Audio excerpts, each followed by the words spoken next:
নির্দিষ্ট ট্রাইব্যুনাল করা হয়েছিল, সিভিল কোর্টের দিকে প্রতিফলিত হয় যে পশ্চিমবঙ্গের মুসলিমরা কত পিছিয়ে।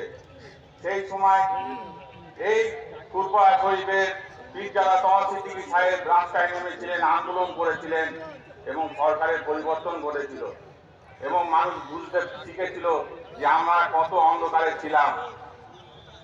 সেই জন্য প্রত্যেকটা সমস্যা যখন মানুষের কাছে আসে, আমাদের মুসলিমদের কাছে হোক, সংখ্যালঘুদের কাছে হোক, মানুষের কাছে সবসময় উনি হয়তো সমাবেশ থেকে প্রতিবাদ না করলেও বিভিন্ন সোশ্যাল মিডিয়াতে উনি প্রতিবাদ করেন এবং সাম্প্রদায়িক সম্প্রীতি বাণী এবং বার্তা উনি বহন করার চেষ্টা করেন। আজকে যে বিষয়ে আমরা জামায়াত হয়েছি সেটা হচ্ছে ওয়াকফ বিল, যেটা আমাদের ভারতের পার্লামেন্টে পাস